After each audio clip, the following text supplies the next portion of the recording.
The sun bled a sickly orange over Church Rock, its light choked by a haze of dust and poison. I stood alone in the forest, my boots sinking into soil that reeked of uranium, its sharp metallic tang burning my throat. My Geiger counter hummed a faint pulse warning of the invisible death woven into Dineta, our sacred Navajo homeland.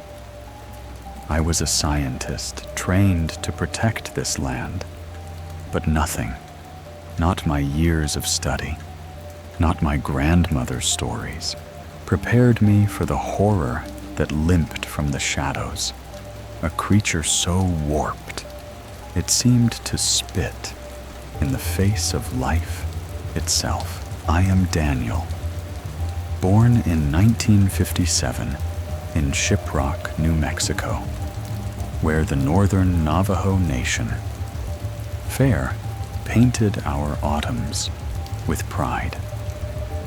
As a boy, I sat at my grandmother's knees, her voice weaving tales of our duty as guardians of Dineta, the land that breathed with our ancestors' spirits. By 1971, as I entered high school, the world was a storm of change. Hippies in San Francisco sang of peace and nature, but Vietnam's bloodshed filled the news a grim echo of destruction. My friends saw glory in the military, a way to honor our warrior ancestors. But I saw a closer enemy, mining companies that carved open wounds in Dineta, their uranium mines, leaking poison into our rivers and fields. The land was bleeding, and I swore to heal it. In 1975, I graduated from the University of New Mexico with a degree in environmental science, my path forged through years of volunteering with the Navajo Nation's environmental programs. By 1979, I wore my finest bolo tie to an EPA interview, speaking not just as a scientist, but as a Navajo who felt the land's pulse. I secured a job with Region 6 in New Mexico, a dream come true. Every soil sample I tested, every report I wrote, was a step toward saving Dineta. But on July 16th, 1979, at 5:30 a.m., a dam at the Church Rock uranium mill collapsed, unleashing 94 million gallons of radioactive waste and over 1,000 tons of toxic tailings into the Puerco River. The disaster dwarfed 3 Mile Island, yet the world barely noticed. Radiation levels soared 7,000 times above safe limits, killing livestock, deforming lambs, and poisoning families who drank from the river's deadly flow. I fought for a transfer to Church Rock, my voice steady but urgent. By September 1979, I was stationed in McGaffey, a small town 20 miles south, tasked with tracking the toxic plume that seeped into the forests. Each Monday, I loaded my truck with gear, Geiger counter soil corers, plant containers, and drove past faded warning signs, the Puerco's banks stained a sickly yellow. The forest was a ghost, its trees twisted their bark, peeling like burned skin. My data revealed radiation levels 100 times above normal. A silent killer, rooting into Dineta's heart. Each number I recorded was a plea for cleanup, but the land's pain pressed against my chest, a weight I couldn't shake. In the fall of 1980, the forest turned on me. I was working a grid near a dry wash a mile south of the spill site, the air heavy with silence. My Geiger counter ticked like a heartbeat, steady but foreboding. I knelt to scoop soil, its cold, gritty texture clinging to my gloves, when a faint rustle broke the quiet. My pulse quickened, expecting a coyote or rabbit, but what emerged from the underbrush was no natural creature. It was a fawn, or the ruin of one, its body a twisted mockery of life. The creature stood barely waist high, its single cloudy eye locked on me. The other socket, a dark, hollow void. A tumor bulged from its skull, warping its head into a grotesque slant. Its front right leg bent at an unnatural angle, forcing it to sway as it stood, while its fur hung in ragged patches, revealing scabby, discolored skin. A stunted tail twitched, barely a nub.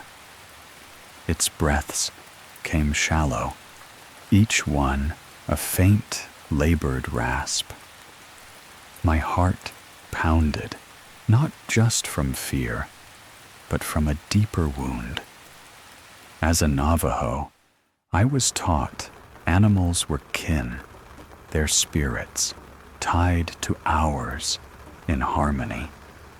This fawn's agony was a violation of that bond, a scream from Dineta's poisoned soul.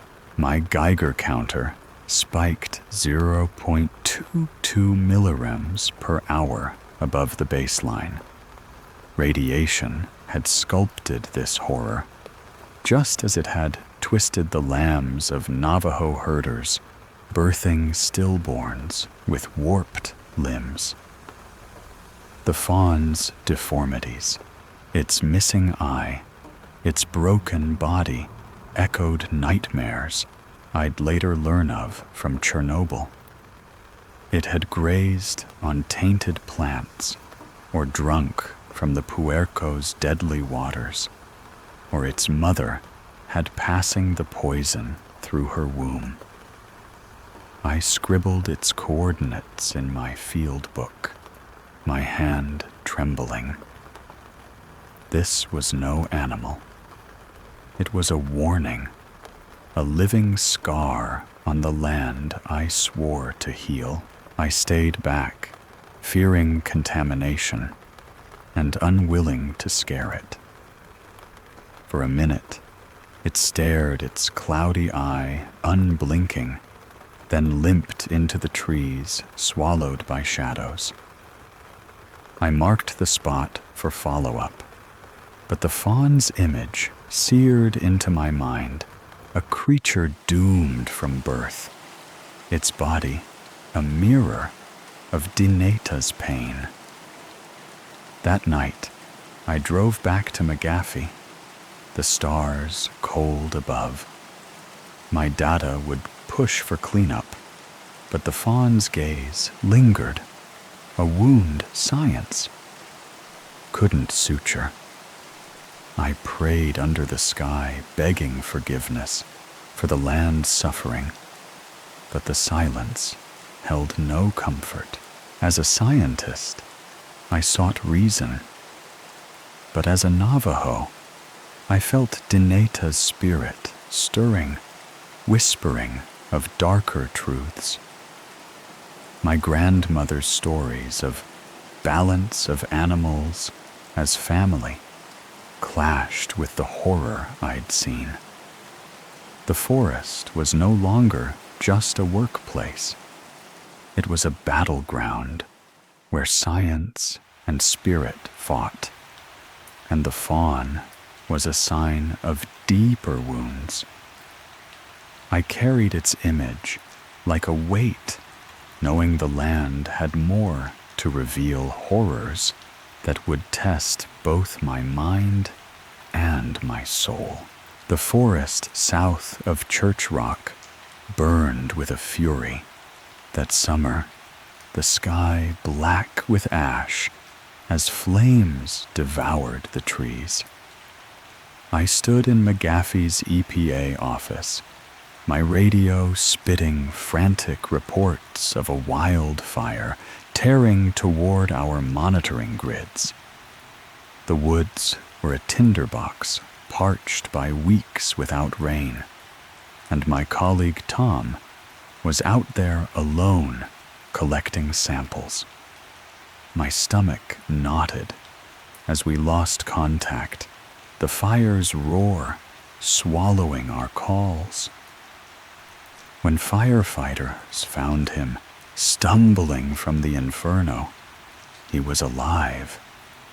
But his story of a floating sphere of flame shook me a vision that defied every law I knew and stirred the Navajo stories buried in my bones. By the summer of 1981, Church Rock had consumed nearly 2 years of my life, my days a relentless cycle of treks into the contaminated woods. The Puerco River remained a toxic wound, its waters deadly to any who drank. My work was punishing long hours under a brutal sun, my Geiger counter a constant companion as I tested soil and trees for radium's silent spread. The numbers were grim radiation levels 100 times above safe limits, poisoning roots, animals and people. Each sample was a cry for justice, a demand for the cleanup. Dineta deserved, yet progress crawled, and the government's apathy fueled my frustration. I carried my ancestors' teachings into every task, their reverence for Mother Earth guiding my hands. As a boy, I'd listened to my grandmother's tales of balance of spirits guarding sacred places.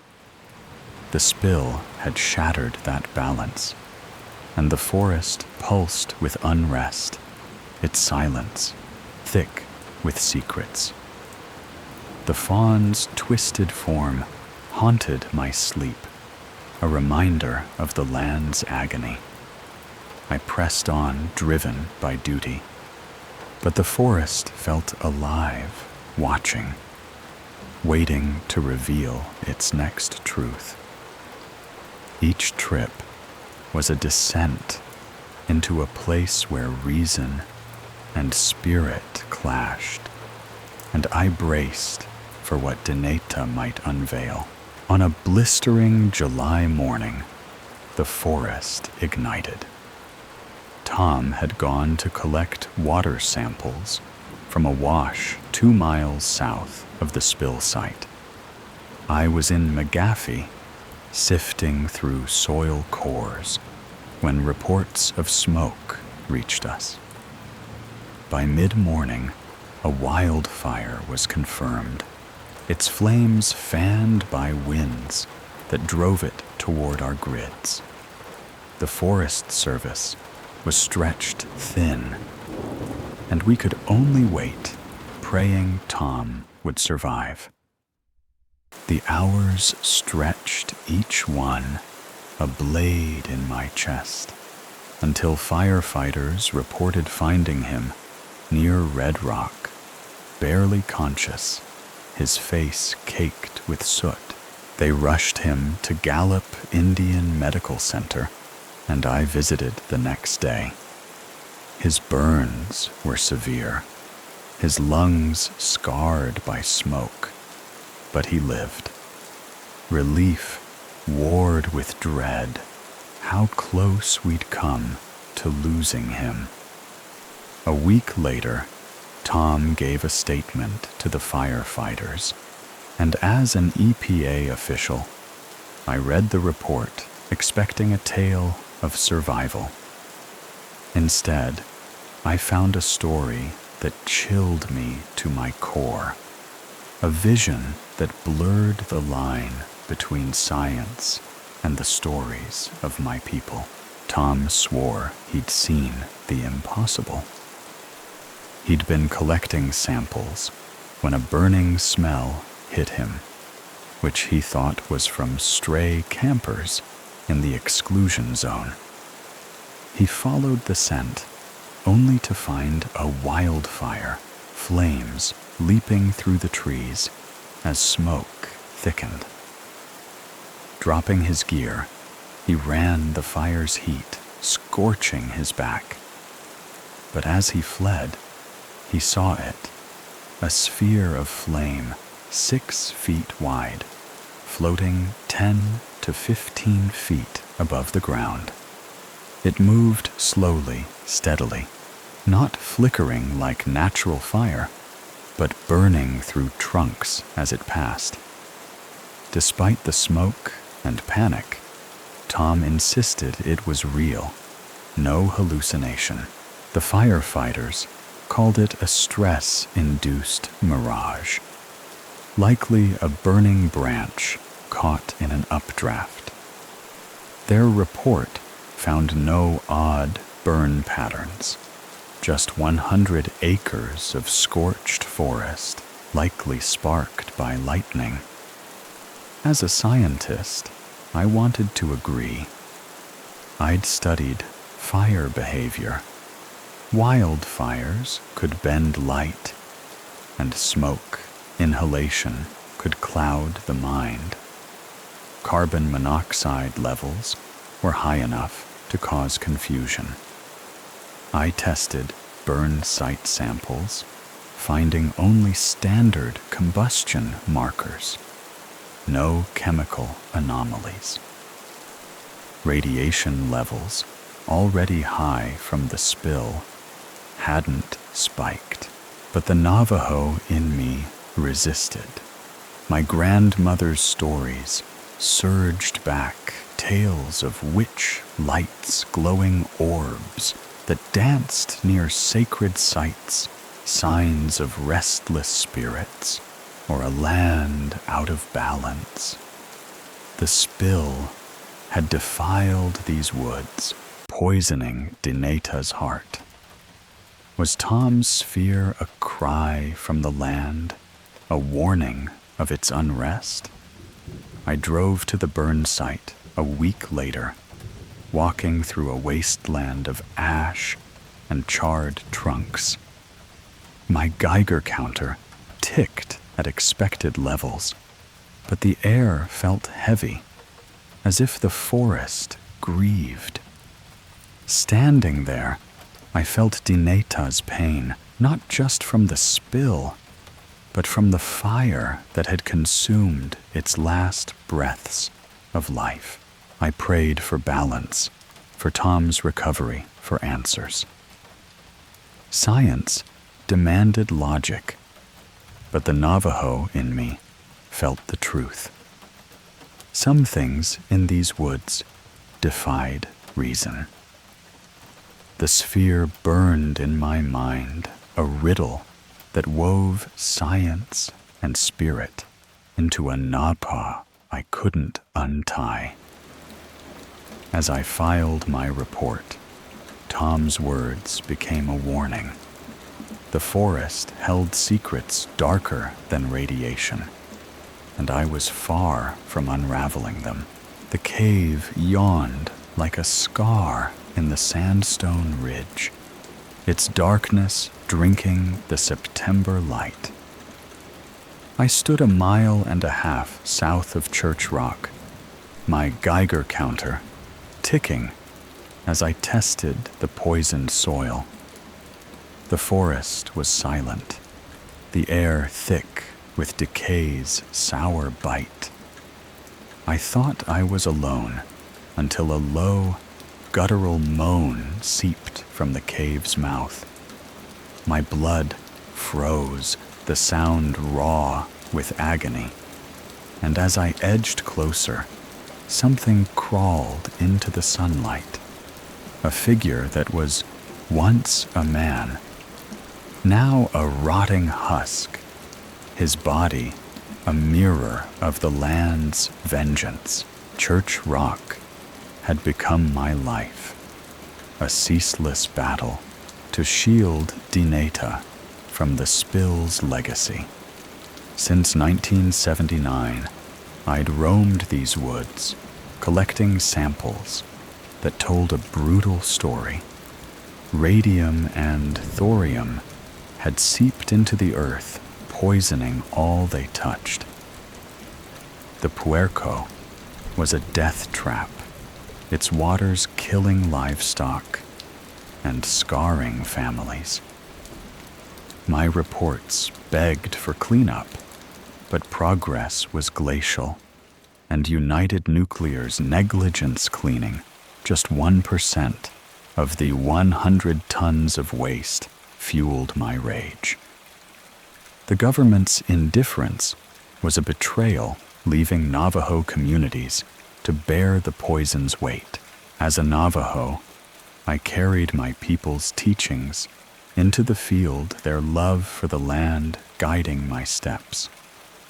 The forest felt cursed, its spirit broken by the spill.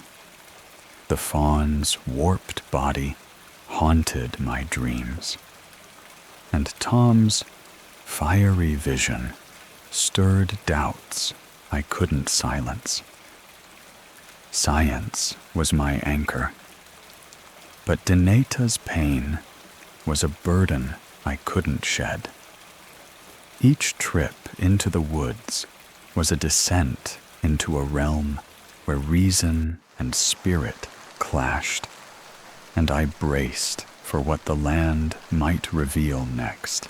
On that September morning in 1979, the forest unveiled its darkest truth. I was working a grid near a rocky outcrop, my hands crusted with yellow soil, when the moan stopped me cold. It came from a small cave in the ridge, a sound so raw it prickled my skin. I thought it was a wounded animal, perhaps a coyote or another deformed deer. Setting down my core, I approached, calling softly to avoid startling it. But what crawled out wasn't an animal. It was a man, or what remained, dragging himself on bony arms, his body a decaying ruin. His skin peeled in black, oozing patches, sores gleaming in the sunlight. His jaw hung slack, his swollen tongue lolling, discolored and grotesque. His eyes were cloudy, sunken in a face more skull than flesh. He moved forward, his legs useless, each motion drawing a weak, pained moan. My stomach twisted, my heart hammering as I realized this was no mutation, but a victim of acute radiation poisoning. His tattered jeans marked him as human, but the spill had ravaged him, turning his body into a living corpse. My training snapped into place despite the horror. I knew the signs: skin necrosis, lesions, organ failure. This man had lingered in the spill zone, where radium levels were 100 times above safe limits, likely drinking from tainted streams or eating poisoned plants. I sprinted to my truck, grabbing my canteen and radioing for help, my voice trembling as I pleaded for medics. Returning, I kept my distance to avoid contamination, offering water he couldn't swallow. His throat was too swollen, and he choked, coughing up what little he tried to drink. I stayed with him, speaking softly, promising help, though his ragged breaths warned time was short. A Forest Service crew arrived with a stretcher, rushing him to the hospital. But he died that night. The autopsy confirmed lethal radiation exposure. His bone marrow destroyed his organs, failing his skin, rotting from within. He was a Navajo hermit, a man in his 50s who lived in the woods, either unaware of or ignoring the EPA's warnings. The spill's toxic plume had reached the caves where he sheltered, poisoning him slowly until his body collapsed. My soil samples from the cave showed deadly radium levels, a silent killer that had claimed one of our own. Rage consumed me. United Nuclear's negligence had killed this man, and the government's inaction had allowed it. I wrote my report with shaking hands, demanding aggressive cleanup and better outreach to remote communities. That night in McGaffey, I sat under the stars, praying for forgiveness, not just for the hermit, but for my failure to save Dineta. His moans echoed in my mind, a sound etched into my soul, a reminder of the human toll of the spill. By winter 1981, the EPA reassigned me the Church Rock disaster, fading from the headlines. But its scars clung to me, the fawn's broken body, the sphere's eerie glow, the hermit's rotting flesh. These images fueled my fight, a vow to honor Dineta and its people. The land remained poisoned, the threat to my people unresolved, but I carried its pain as strength, swearing no one else would crawl from a cave, dying in agony, while the world turned away. The horrors of Church Rock didn't end with my reassignment. They followed me, woven into every breath I took, every prayer I offered. I remembered my uncle, a herder, whose goats died after drinking from the puerco, their bodies twisted like the fawn's. He'd looked at me, eyes heavy with grief, and said, "The land is crying, Daniel. Can you hear it?" I hadn't understood then, but now I did. The fawn, the sphere, the hermit, they were. Dineta's cries, screams of a land betrayed by greed and neglect. Each night, I sat under the stars, replaying my grandmother's stories of balance of spirits that guarded the sacred. The spill had broken that balance, and the forest was a graveyard, its silence a plea for justice. I carried on, driven by the faces of those I'd failed herders who lost their livelihoods. families afraid to drink from their wells, a hermit who died alone in a poisoned cave.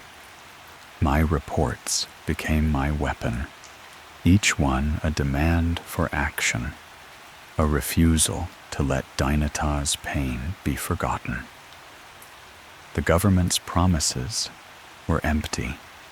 United Nuclear's cleanup, a mockery, but I fought on, fueled by the land's agony and my ancestors' strength. The fawn's cloudy eye, the sphere's unnatural glow, the hermit's decaying form. They were tattoos on my soul, driving me to protect Dynata, no matter the cost. The forest had shown me its wounds, and I would carry them until the land was healed, or until I had nothing left to give. The air in Cross Timbers Park hung heavy that spring afternoon, thick with the scent of damp earth and wildflowers, as if the forest itself was holding its breath. I'd come to these trails in Kansas countless times, seeking the kind of silence that drowns out the noise of life, bills, deadlines, the endless hum of a world that never slows down. At 38, I'd learned to love the rhythm of my boots on the dirt, the way the trees seemed to whisper secrets only to those who listened. But that day, as the sun dipped low, painting the sky in streaks of blood orange, I stumbled into a secret that would claw its way into my soul and never let go. I'd been hiking for hours, weaving through the park's edge, where the trails grew wilder, less trodden. The world felt empty, the kind of quiet that makes you wonder if you're truly alone. My legs ached, but my mind was clear until I stepped into a small clearing, a meadow cradled by gnarled oaks, their branches twisting like skeletal fingers against the fading light. There, half hidden by tall grass, stood 4 headstones, weathered and leaning, as if exhausted by the weight of time. The sight stopped me cold, my breath catching in my throat. The stones were old, their edges softened by decades of wind and rain, but the names barely legible told a story of a family, a father and 3 brothers. What sent a shiver crawling down my spine wasn't the graves themselves, but the date etched into each one, April 7th, 1859. All 4 gone in a single day. I knelt, brushing away the grass, my fingers tracing the faded letters. How does a whole family die at once? A plague sweeping through like a scythe, a fire trapping them in their home, or something worse, something deliberate, born of rage or madness. The questions churned in my mind, each one darker than the last.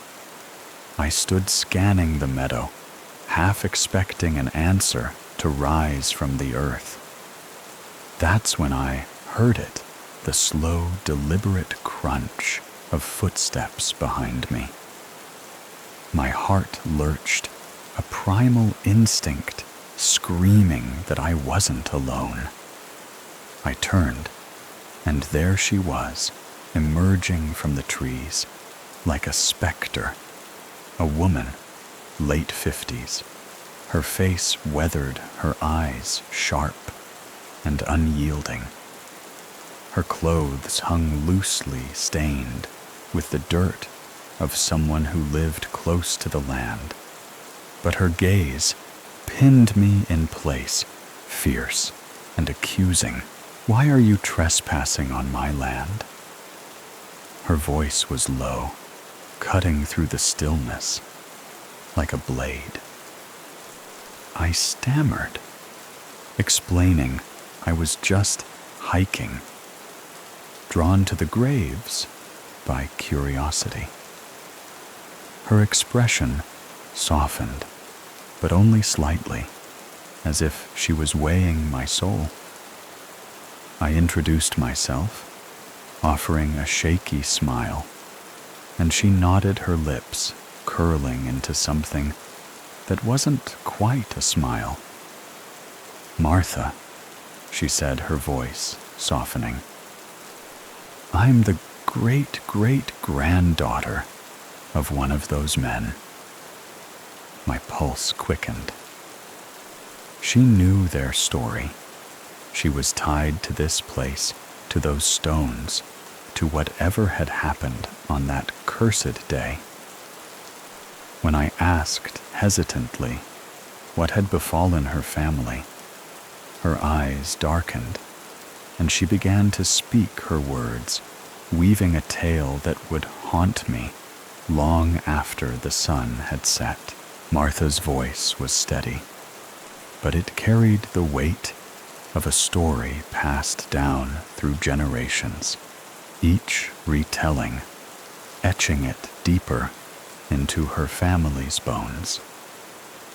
She spoke of a time when Kansas was a battleground, a land torn apart by men who fought not just with guns, but with ideals: freedom against slavery, hope against oppression. They called it Bleeding Kansas, a prelude to the Civil War, where every farm, every town was a potential war zone. Her great-great-grandfather Ezekiel lived in this chaos, a farmer with calloused hands and a heart fierce enough to protect his kin. But protection came at a cost, and in those days it often meant blood. The air grew colder as Martha spoke, the meadow seeming to close in around us. Ezekiel, she said, was a man of quiet strength, his life bound to the land he tilled and the family he swore to shield. But the violence of Bleeding Kansas crept closer, with pro-slavery raiders from Missouri torching farms and free staters arming themselves in defiance. The image of crates arriving, labeled as Bibles, but brimming with rifles. Beecher's Bibles, they called them, flashed in my mind, a deception as sharp as the blades hidden within. Ezekiel needed weapons, not just to fight, but to survive. The nearest towns, Coyville and Toronto, were too far, their stores too risky, in a land where trust was a luxury. So when word reached him of a rifle salesman operating in the woods, a shadow moving through the trees, offering guns for coin, he took the chance. Martha's voice dropped, her eyes distant, as if she could see Ezekiel stepping into the forest that day. He left at dawn, his horse's hooves kicking up dust, his mind fixed on the rifles that would keep his family safe. The woods were dense, the kind of place where light barely reached the ground. where every rustle could be a deer or a threat. Ezekiel met the salesman, a man cloaked in secrecy, his face half hidden under a hat. The deal was quick, or so he thought. But Ezekiel never returned. The meadow seemed to pulse with his absence, the graves before me whispering of his fate. Hours turned to days, and his father and brothers grew frantic. They searched the woods, calling his name, but found only his body torn apart, mutilated, as if some unholy ritual had been performed under the canopy of those ancient trees. The details Martha spared were the ones my mind filled in. Ezekiel's flesh, carved with precision, his blood soaking the earth, his eyes frozen in terror. She called it a ritual, and the word hung in the air like a curse. My stomach twisted the meadow's beauty, now a mask for something sinister. Ezekiel's family didn't grieve in silence. They burned with rage, vowing to hunt the man who'd done this. They heard of another salesman working the same woods in a nearby town, luring men with promises of guns. It had to be him, they thought, the monster who'd taken Ezekiel. Armed and driven by vengeance, his father and brothers rode out their hearts pounding with the need for justice. But the woods had other plans. Martha's story shifted her voice, growing heavier, as if the weight of her ancestors' fate pressed down on her. Ezekiel's father and brothers tracked the salesman to a forgotten corner of the forest, where the trees grew so thick they seemed to swallow the sky. They questioned townsfolk, their voices low but urgent, until whispers led them to a clearing where an old wooden church stood, its walls sagging its steeple, leaning like a broken spine. The image burned into my mind, a place of worship, abandoned to decay, its sanctity defiled by time, and something darker. The family tied their horses to nearby trees and stepped inside their guns, drawn their grief fueling every step. What happened in that church, Martha said, was a mystery that haunted her family for generations. The men didn't return. Not that day. Not ever. Days later, a search party found their horses still tethered, their coats matted with sweat. The church loomed ahead, its door hanging open like a gaping wound. Inside, on the rotted wooden floor, lay the bodies of Ezekiel's father and brothers, their guns still clutched in their hands, their faces frozen in expressions of betrayal and pain. The air in the meadow seemed to thicken, my pulse hammering as I pictured it. They hadn't been killed by an outsider, they'd shot each other, their blood pooling on the warped planks, their eyes staring into nothingness. No one could explain it. The townsfolk whispered of madness, of a feud gone wrong, but Martha's family knew better. The county sheriff arrived, his bloodhounds sniffing the scene, their noses tracing the paths of the 3 dead men. But there was a 4th scent, faint and unfamiliar, leading away from the church and into the woods.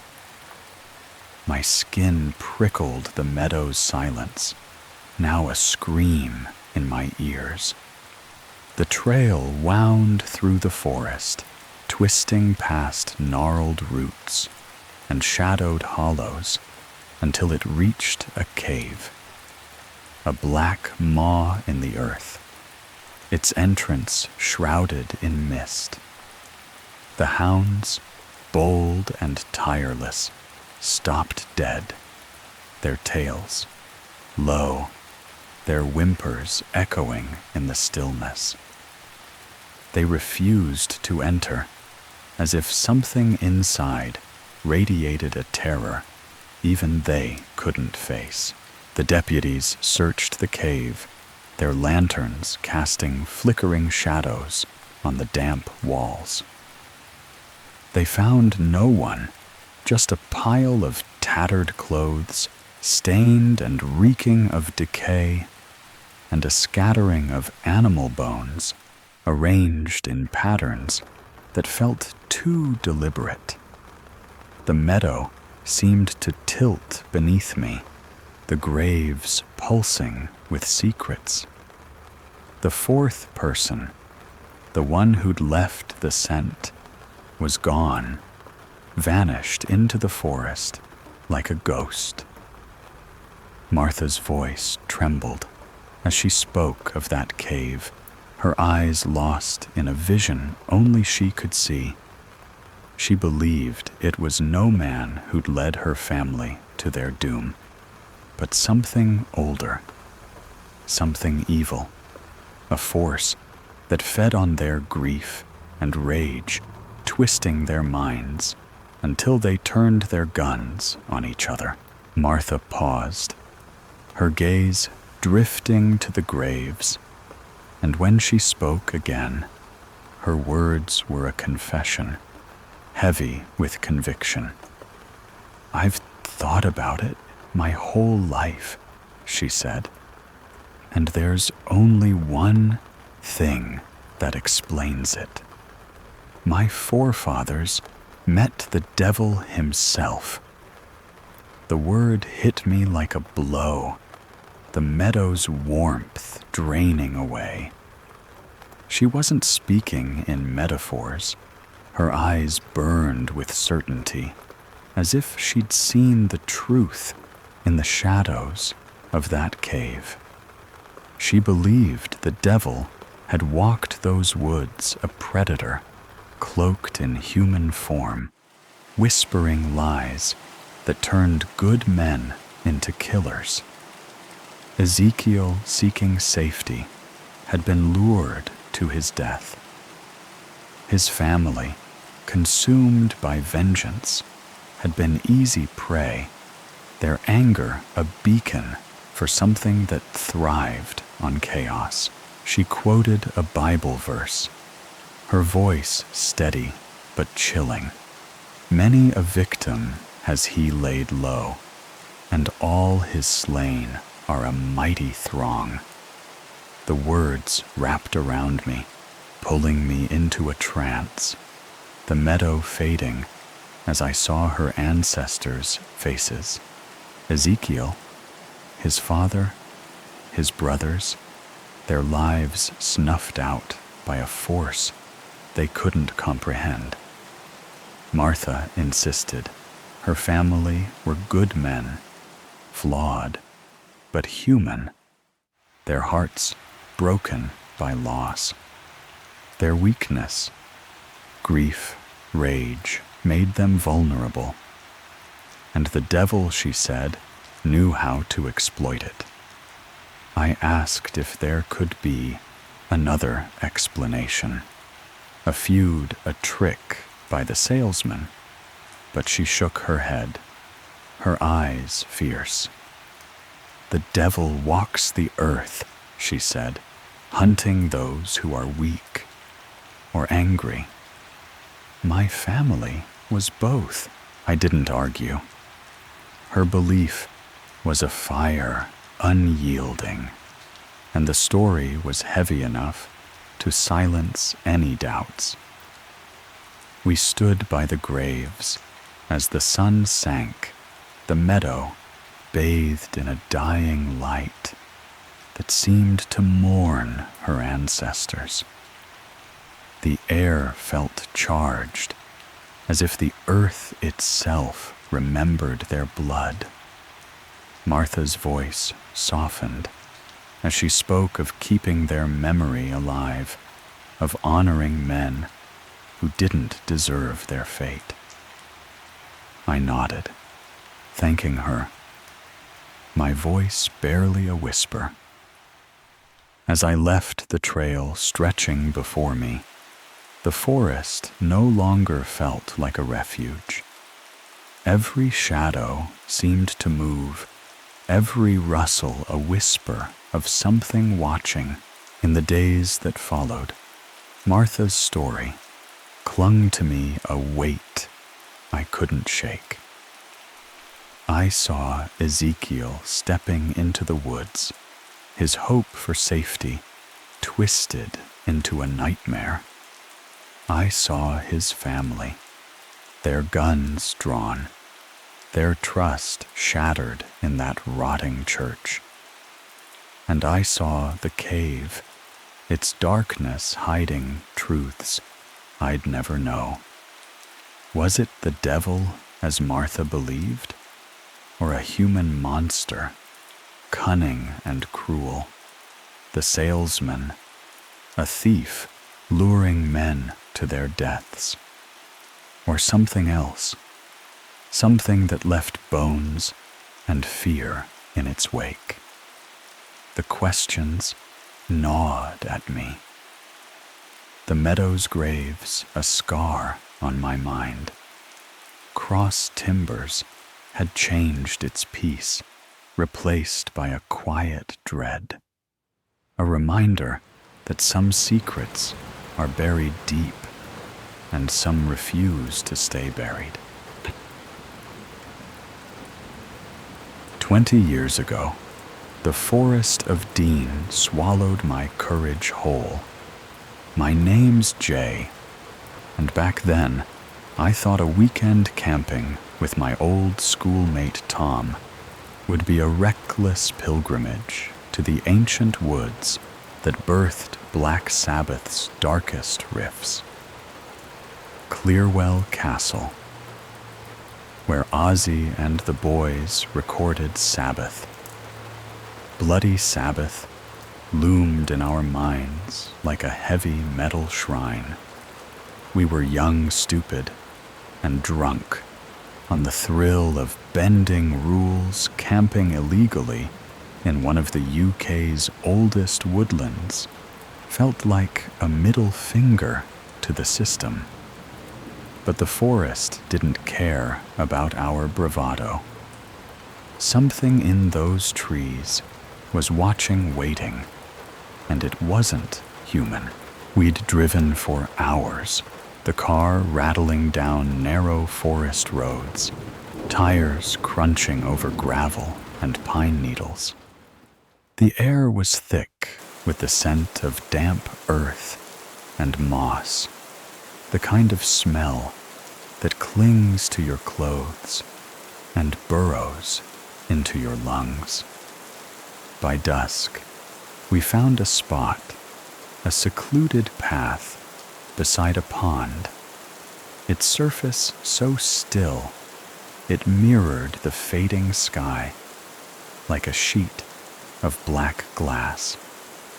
It was perfect, just enough room to park my beat-up hatchback and pitch our tents without blocking the trail.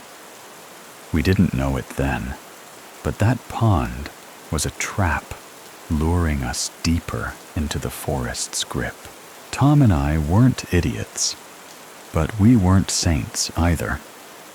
Camping here wasn't exactly legal, but we'd done it before skirting bylaws for a better view, a quieter night.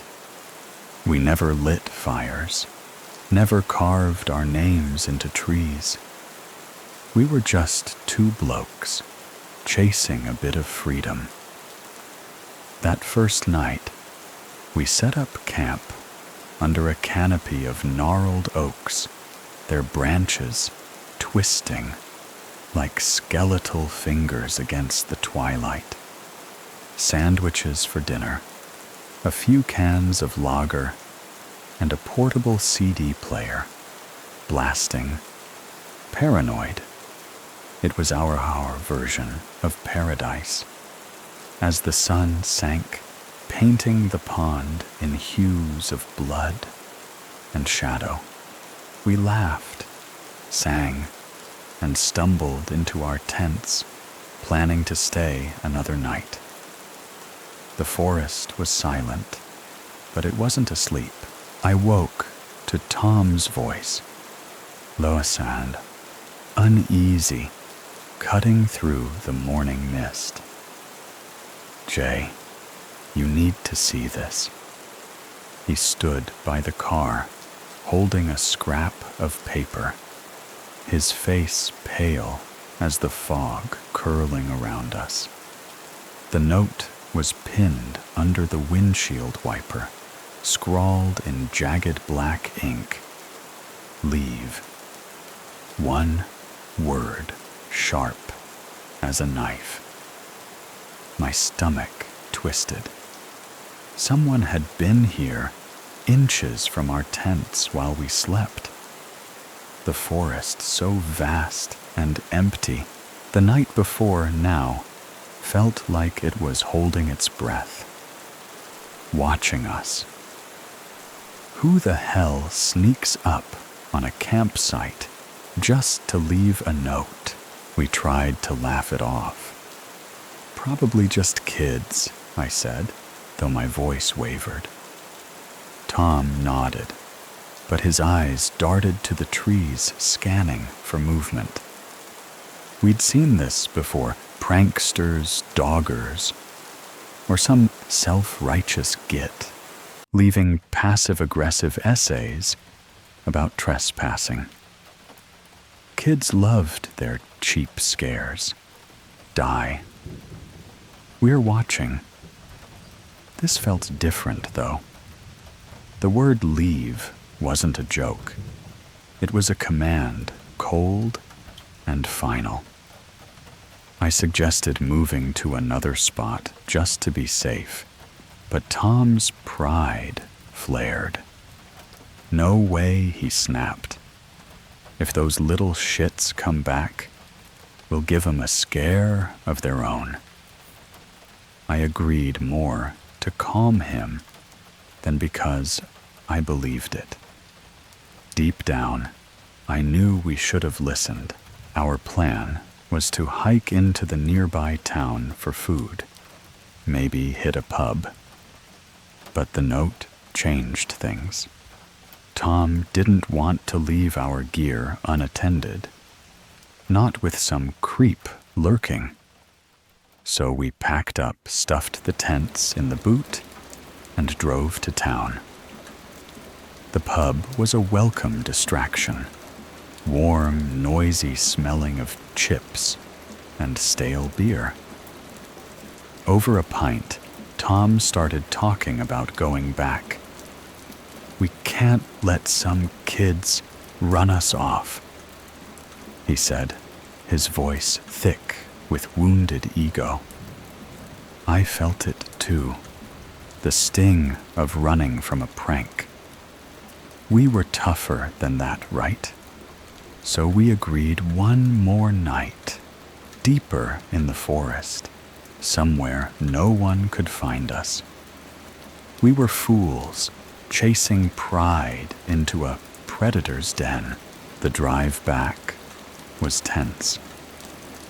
The forest seemed darker now, the trees crowding closer, their shadows swallowing the road.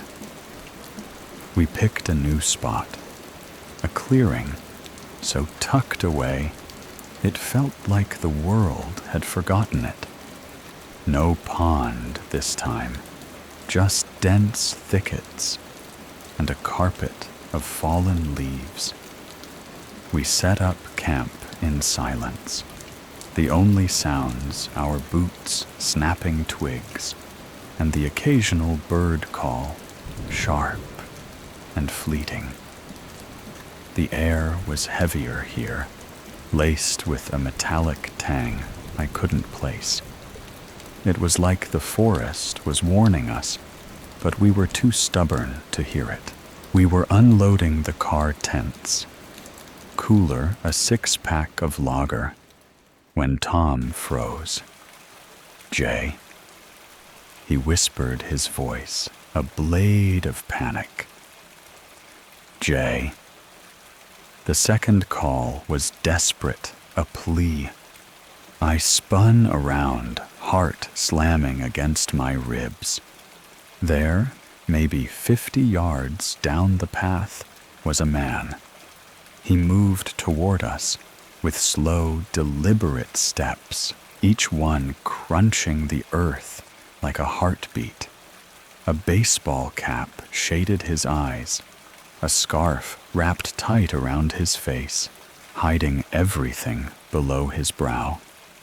Jeans, boots, a jumper, and in his right hand, a wood-chopping axe, its red blade glinting in the fading light. He wasn't here to talk. The world slowed. My pulse roared in my ears, drowning out the forest's hum. Tom grabbed my arm, his fingers digging into my skin. "Move," he hissed. We didn't think, didn't speak. We bolted for the car, leaving everything. Tents, gear, beer scattered in the dirt. I fumbled with the keys, my hands shaking so bad I nearly dropped them. The man didn't run, didn't shout. He just kept coming, steady, relentless, the axe swinging lightly at his side. He knew we couldn't escape the forest's maze. I slammed the car into gear, tires spitting gravel as we lurched forward. The path was narrow, and he was right there, blocking our way out. His eyes, dark, unblinking, locked onto mine through the windshield. For a split second, I saw something in them. Something that wasn't anger or madness, but hunger, like he was feeding on our fear. I floored the gas, aiming straight for him. He stepped aside. At the last second, the axe raised just enough to catch the light. We tore past the car, fishtailing as we hit the main road. I didn't look back, but I felt him, watching his shadow, stretching across the forest like a stain. We didn't stop until we hit a petrol station, miles away. Our breaths ragged, our clothes soaked with sweat. Tom was shaking, his face gray. "Who the fuck was that?" he kept saying over and over, like a broken record. I didn't have an answer. We called the police from a payphone, anonymous, mumbling about a masked man with an axe. We didn't mention the illegal camping, didn't want the hassle, but we couldn't let that psycho roam free. Whoever he was, he'd left that note. I was sure of it. The drive home was a blur. Neither of us spoke about it for weeks, but the forest clung to us. I'd wake up at night, heart racing, convinced I heard footsteps outside my flat. Tom stopped listening to Sabbath, said the riffs reminded him of that path that acts. We never camped again. Not together, not anywhere. The forest of Dean had marked us, and some marks don't fade. Years later, I read about a hiker who vanished in those woods, never found. The article mentioned old rumors, poachers, hermits, even cultists hiding in the forest's depths. I don't know if our axeman was one of them or something worse. But I know this: he wasn't just a man. The way he moved, the way he stared, it was like the forest itself had taken form, punishing us for trespassing on its secrets.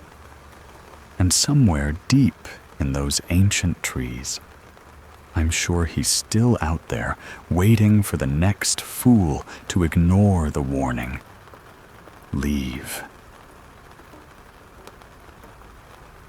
You're alone in a forest, the kind where the silence presses against your chest, where every snap of a twig feels like a warning. Your boots crunch through frost, and then you see it, a rusted oil drum, half swallowed by the earth, its metal glinting like a blade in the dim light. Something pulls you closer, whispers to open it. And when you do, the horror inside steals your breath, a scream frozen in time. On a bitter November morning in 1980, a hunter in Bear Brook State Park, New Hampshire, stumbled upon a discovery that would claw its way into the nightmares of an entire community. This is the story of the bodies in the barrels, a descent into unimaginable cruelty, a relentless quest for truth, and a darkness that still haunts the woods. Bear Brook State Park sprawls across 10,000 acres of wetlands and rolling forests, a sanctuary where trails twist through dense pines and wildlife thrives in quiet harmony. Located just 15 miles from Concord, it's a place where families hike, cyclists pedal, and horseback riders lose themselves in nature's embrace. But beneath its tranquil surface, Bear Brook hides scars, secrets buried in the soil, waiting to be unearthed. The hunter, a man in his 40s, with a weathered face and a rifle slung over his shoulder, moved with the practiced stealth of someone who knew the woods. The air was sharp, slicing through his wool jacket, carrying the faint tang of pine and decay. He was near the ruins of an old general store, its charred beams jutting like the ribs of a forgotten beast, when a glint caught his eye. A 55-gallon oil drum, rusted and dented, lay half buried in the underbrush, its surface pitted with the scars of time. What's inside? The question burned primal and insistent. He set his rifle down, his hands trembling, not from the cold, but from a gut-deep unease. The lid groaned as he pried it free, metal scraping against metal, and the forest seemed to lean in, watching. The sight that met him was a violation of everything human.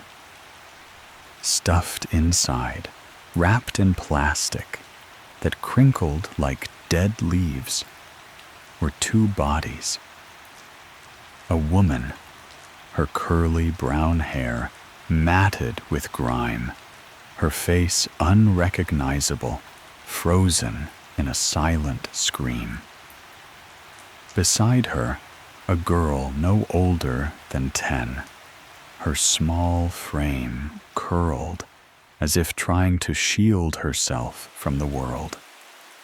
Their skin was pale, almost translucent, marred by the brutality that had ended their lives. The hunter staggered back, his breath hitching the air, suddenly too thick, too heavy. His hands shook as he fumbled for his radio, his voice cracking as he called for help. He didn't know their names. Marlies Honeychurch and her daughter, Marie Vaughn, but he had just torn open a wound that would bleed for decades. Police descended on the scene, their boots trampling the frost, their faces grim under the weight of what they found. Forensic teams swarmed the barrel, their gloved hands moving with clinical precision, but nothing could dull the horror. Autopsies painted a picture of savagery. Both victims had died from blunt force trauma, their skulls shattered by blows so violent they spoke of a rage that devoured reason. The woman, likely in her late 20s or early 30s, was Caucasian with traces of Native American ancestry. Her teeth riddled with fillings and missing 3 told a story of struggle, perhaps poverty, perhaps neglect. She stood between 5'2" and 5'7", her frame slight but unyielding, as if she'd fought to the end. The girl, age 8 to 10, was a fragile shadow of a child. Her lungs, scarred by pneumonia, bore the weight of a hard life. A crooked front tooth and gaps in her smile should have been quirks to tease her about not markers of a tragedy. Who were you? The question hung in the air unanswered as investigators combed the scene for clues. But the barrels were silent, their secrets locked tight. The community of Allenstown reeled whispers of the discovery spreading like wildfire. Parents held their children closer, and hikers avoided the trails, the forest's beauty now tainted by fear. Police appealed to the public, plastering sketches of the victims across newspapers and TV screens, but no one came forward. No missing persons reports matched their descriptions. The woman and girl were laid to rest in a quiet cemetery, their grave marked by a simple stone. Here lies the mortal remains, known only to God, of a woman aged 23 to 33 and a girl child aged 8 to 10. Their slain bodies were found on November 10th, 1985, in Bear Brook State Park. May their souls find peace. But peace was a distant dream. The forest had swallowed their names, and the truth seemed lost forever. Close your eyes and feel the weight of that moment. A mother and daughter. Their lives erased their bodies, discarded like trash. The hunter, haunted by what he'd seen, would wake night after night. The image of their plastic-wrapped forms burned into his mind. The police, frustrated by dead ends, kept the case alive, a flickering flame in the darkness. But the woods were not done. They had more to reveal. 15 years later, on May 9th, 2000, the forest whispered again. Investigators, revisiting the site for a routine sweep, noticed a patch of disturbed earth near the original crime scene. There, half hidden by roots and leaves, was a second 55-gallon drum, its surface nearly indistinguishable from the soil. How had they missed it? The question gnawed at them as they pried it open, steeling themselves for what lay inside. 2 more bodies, both children wrapped in the same suffocating plastic. The older child, a girl aged 2 to 4, stood just 3'8" tall. Her pronounced overbite and gapped teeth might have given her a smile that lit up a room, but now they were a plea for recognition. Her body bore traces of anemia, a silent battle fought in her short life. The youngest, a toddler aged 1 to 3, had long blonde or light brown hair, her height barely reaching 2'6". Like the others, she had a gap between her front teeth, a small detail that made her achingly real. Who could do this? The question was a scream now echoing through the trees. Autopsies confirmed the same brutal and blunt force. Trauma delivered with a force that shattered bone and hope. DNA analysis, a lifeline in the growing darkness, revealed a heartbreaking truth. The woman from the first barrel was the mother of the 2 youngest children. The third child, the 2 to 4-year-old, was the daughter of a man named Terry Peter Rasmussen, a name that would soon become a synonym for evil. Known as the Chameleon Killer, Rasmussen was a phantom slipping through lives with aliases like Bob Evans and Ross Musin. Convicted of 1 murder in 2002, he was linked to at least 5 others, his crimes a bloody thread woven through the U.S. from 1978 to 2002. But the Bear Brook murders were a deeper cut. Here he had killed his own daughter, a betrayal so monstrous it defied comprehension. Why, the question was a wound raw and bleeding, with no answer in sight. Let me take you back to 1978, to a small, sun-bleached house in La Yenta, California, where Marley's Honeychurch was fighting to hold her world together. Marlis, born in 1954, was a woman forged in resilience.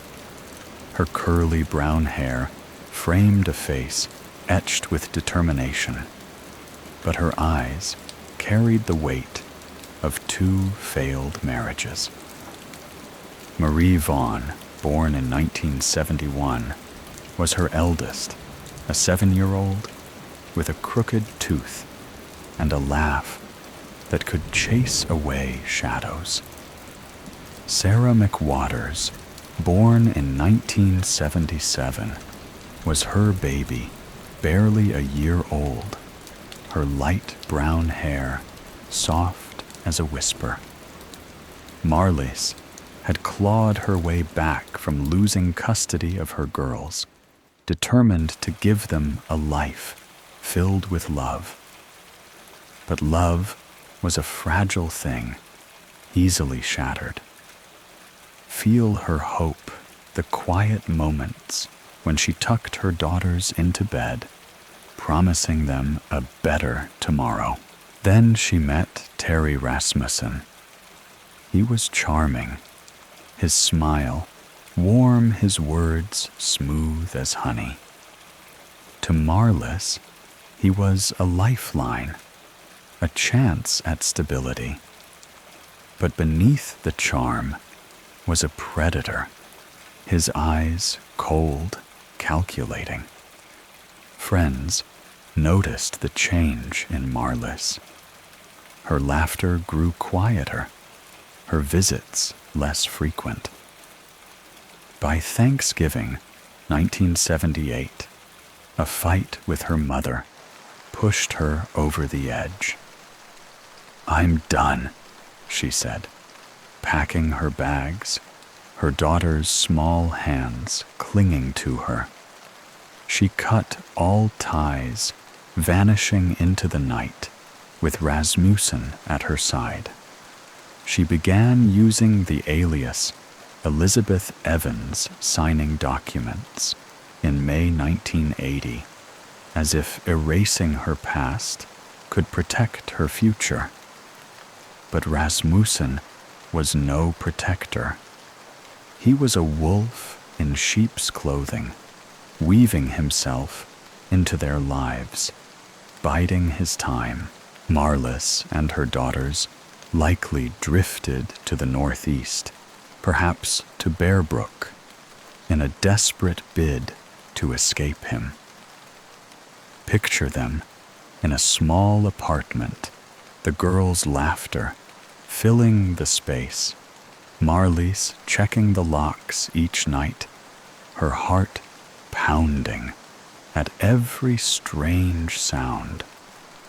But Rasmussen was patient, his cruelty a slow poison. Sometime between 1978 and 1985, in the silent woods of Bear Brook, he struck. Imagine the moment the girl's screams swallowed by the trees, Marlies fighting with every ounce of her strength, her love for her daughters, a fire that burned until the end. He killed them with blows that shattered bone, dismembered them, and stuffed their bodies into barrels, sealing their fate in rusted tombs. Feel the weight of that betrayal. A mother and her children discarded like refuse, their names stolen by the man who should have been their shield. The investigation was a maze of frustration. Detectives cast a wide net, sharing details across the US and Canada, chasing hundreds of leads that crumbled to dust. They ruled out at least 10 possible identities, but the victims remained ghosts. The barrels, those silent sentinels, offered no clues, only pain. In 2013, the National Center for Missing and Exploited Children breathed new life into the case. Updated facial reconstructions, digital renderings that captured the victims' gaps and overbites stared out from posters. Rendered in haunting black and white, they were a plea: see us, name us. But the silence persisted, the forest guarding its secrets. In 2015, science pierced the darkness. Mitochondrial DNA analysis confirmed the familial ties. Marlis was the mother of the two youngest children, and they had lived in the Northeast for weeks or months before their deaths. The third child's DNA pointed to Rasmussen, tying him to the crime with an iron chain. But the fourth child, his daughter, remained a mystery.